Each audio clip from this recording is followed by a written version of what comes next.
Kiristoos qabudha. Fayyaa guutuu kan qabu. Konkolaataan namaa yoo cabe konkolaataan kee gara ogeessa deemtee gara warshaa sana geessee deemtee konkolaataa keetti biloonii deeffattee deemuu dandeessa. Bilooniin dhala namaa garuu Kiristoos harka jira.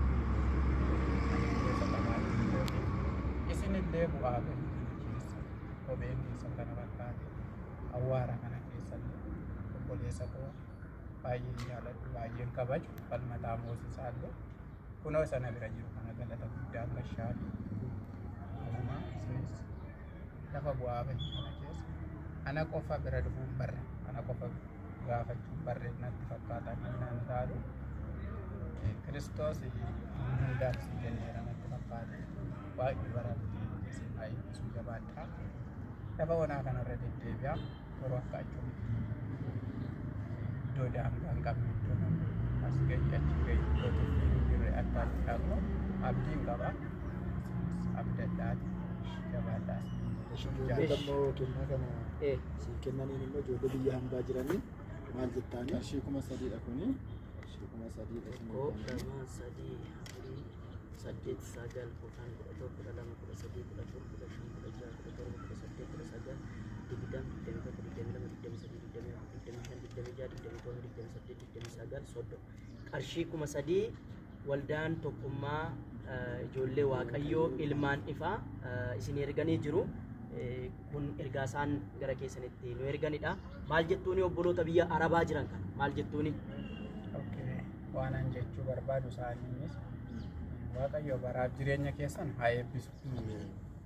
Fagoo yoo jiraattan iyyuu maatii keessan keessaa fira keessan keessaa hiriyoota keessan keessaa yoo fagoo jiraattan iyyuu fagoo teessanii jafuuraatiin waan nu argitaniif karaa obbolaa keenya kana waaqni baraaf jireenya keessan haa eebbisu. Lafa jirtanitti namni haadhaaf abbaan gaafa isin gaggeesse jedhaa jedheetini yoo dabee boo'eetti isin gaggeessa.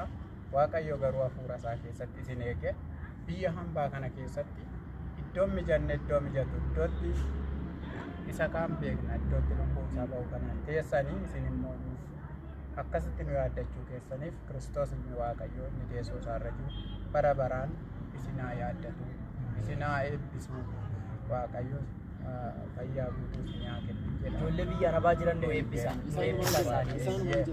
Isaanumaan waaqayyo baraaf jireenya keessan haa eebbisu. Isiniinis isa ergaa isaanii fuutanii dhuftanii dhaloota biraan keessan waaqayyo baraaf jireenya keessan haa eebbisu. Nagaan galaa waaqayyo isin haa eebbisu jedhaan isaanii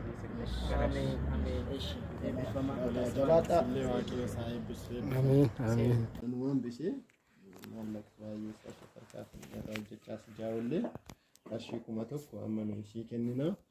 Waaqayyo immoo nu gargaara sis jiraachisa nus nu jiraachisa barruftu immoo wanta guddaadhaan wal argina isaasitti iyyuu immoo harki waaqayyo bal'aadha waan dinqii gochuu danda'a. Kanaaf ati jabaadhu. Waan akkasii godhistanii bareeda waaqayyo isin haa eebbisu waan akkasiin barbaadu. Sababni isaa iyyuu dhaloota hedduutu suura dhufee nama kaasu. Kunumaa isaan siin qabu. Gargaarsa gooftaan ala gargaarsa namaa badaaf qabu miti. Suura koo kennuu barbaadu. Suura kee kennuu የሚኖሩት ውጭ ሀገር ነው። የኛ ሴቶች እዛ ለስራ ምክንያት ወደዛ ሄዱ ነበር። አሁን እነሱ እግር የሌሉት አይን የሌሉት እጅ የሌሉት እርዱኝ እርዱት ስላሉ ይሄን ብር ላኩ። ይሄ 1,500 ነው። 1,500 ነው። ይሄን ተቀበሉና እነሱን ባርኩ። ያርካቸው ጤና ይስጣችሁ እድሜ ይስጣችሁ እናንተ እድሜ ይስጣችሁ ሁላችሁ ግቡት ጤና ይስጣችሁ እናንተ ሀገራቸው ለመግባት ያድርሳቸው ጤና ይስጣቸው ይህን ከምንሰማውን ወሬ በሩቁ ያድርግላቸው ጤና ይስጣቸው ወደ ሀገራቸው ገብተው እንትን ይበሉ እናንተን ጌታ እድሜ ይስጣችሁ ሁላችሁ ግቡልኝ ጌታ አላችሁ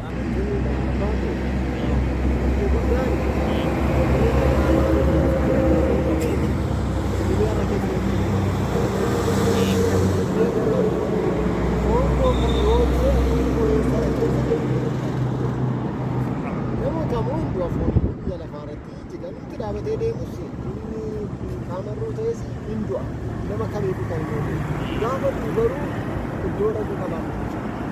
Iddoo dhaqu sanatti immoo yoo amaneef yoo cuubame cuuphaa dhugaa cuuphaa tokkicha Kiristoos Yesuusiin amanee yoo cuubameedha jireenya qabu. Hin amanne hin cuubamne taanaan immoo wangeelli jedhaa inni murtoo du'aa jala jira. Kanaaf ati isa irra qaama keetti gaddu garuu gooftaa Yesuus Kiristoosiin fayyisaa isaanii jedhamu.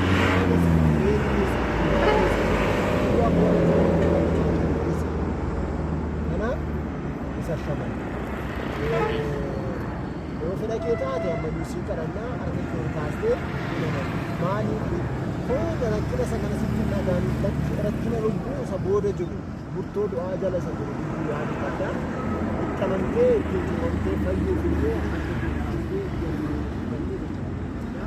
kanaaf waaqni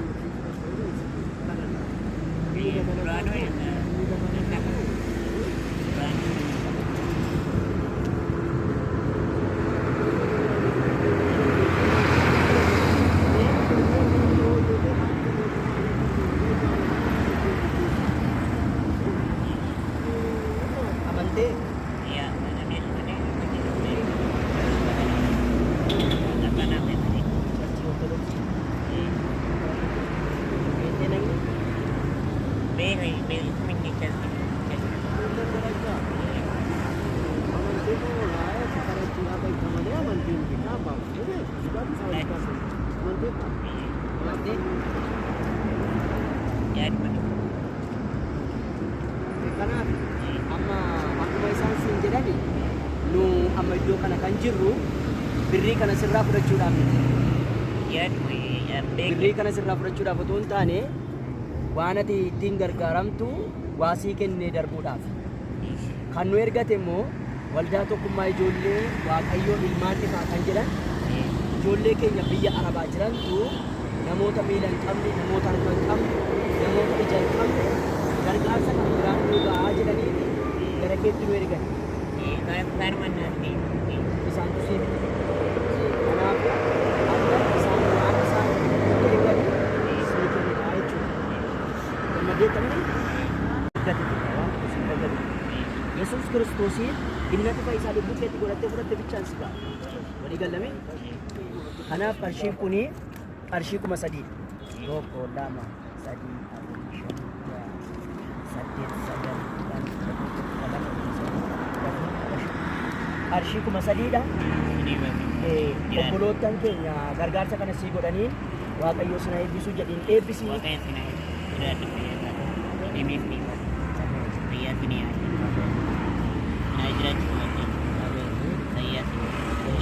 Kanaaf maallaqa kana keessa kaawwatu.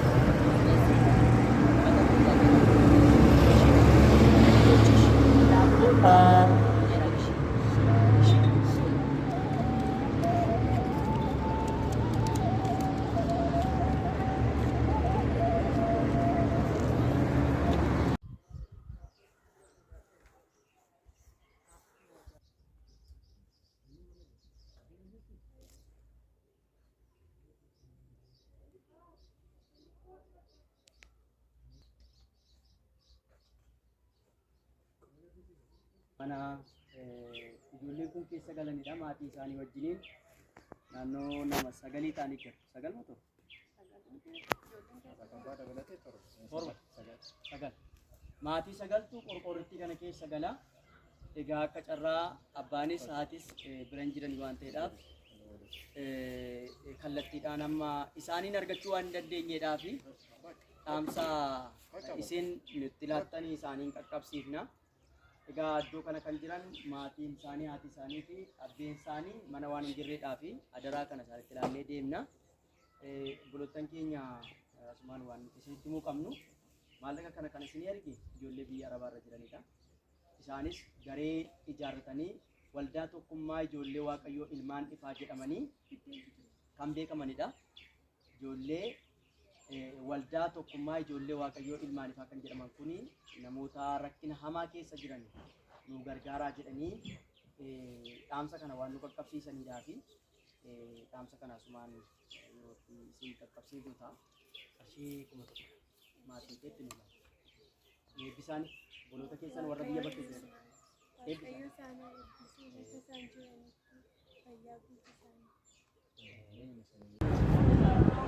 namoota tokkomamanii bira geenyee gargaarsa godhu. Isiniin immoo bajeta kunuunsi keessatti waan jedhaa fi gargaarsa kana kan isinii kenne garee kana waldaa tokkummaa ijoollee waaqayyoo ilmaan ifaa jedhaman. Kanaaf rakkina keessan bajeta dhuma irratti waan argineedhaaf rakkinni keessan immoo isin biraan dabarsuu waan hin dandeenyeedhaaf kunoo qarshii 500 isin ilaalla. Eebbisaanii ijoollee keessan biyya alaarra jiru. Irraa fuudhame akkas irraa fuudha.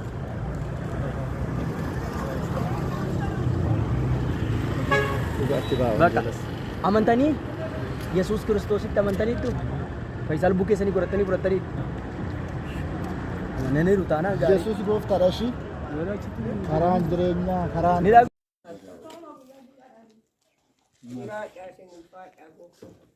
qarshiin kun akkuma jenne ragaadhaaf barbaanne qarshiin 1,000dha. Isheen obsa dhabdee nu didduyyuu daabboon isaa bitattu qibaateen isaa bitattu itti kennaa guyyaa biraa waaqii waan guddaa gochuu danda'a. Tokko, lama, sadii, afur, shan kana jechuun 1,200 itti nuu kenna. Ijoollee biyya bakkeerra jiran nuu eebbisaameen maayi? Jettuun ijoollee ofii rakkina keessa soo jiranii bira dabarree haadha keenya abbaa keenya warra ibidda kana keessa isin haa baasu haadha keessanii abbaa keessanii nagaan isin haa galchu jiraadha yaa gooftota koo nuti isa sumteenye aduun dhiibnume tiivii keessatti ennaa ilaalu inuma boonya kan keenyas firri dhaqee achuma jijjira nagaa isin haa gedhuu nagaan gala haadha keessaniif abbaa keessanii jechuu malee maalan beeka yaalmaa Eebbifama isin haa eebbisu.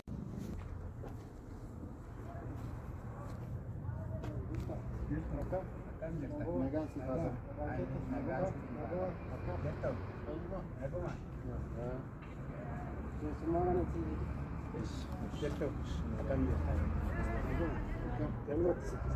Istooppiin godhee lakki olaat nutti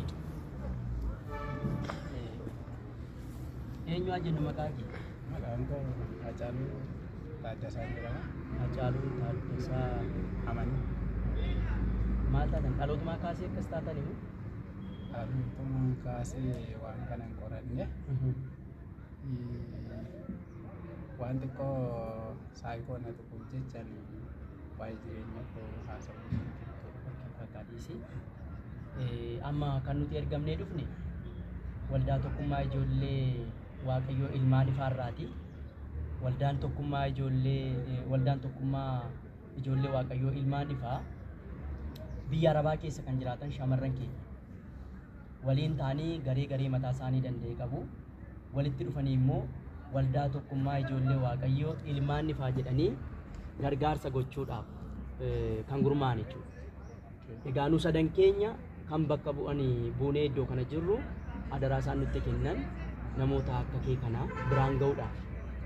Kanaaf walumaa galatti isaan haala mijataa keessa jiraatanii utuu hin taane lolli biyya sana keessattuu jiru namoonni baay'een utuu gamoon irratti harca'u rakkoo ulfaataa keessa intini ta'anii jiraatanii garuu namoota miila hin qabne, namoota harka hin qabne, namoota ija hin qabnee fi rakkoo hamaa keessa kan jiranii gargaarsa kana biraan nuu ga'a jedhanii gara keetti waan nu erganiidhaaf har'a barbaacha bakka kanatti gara kee dhufne.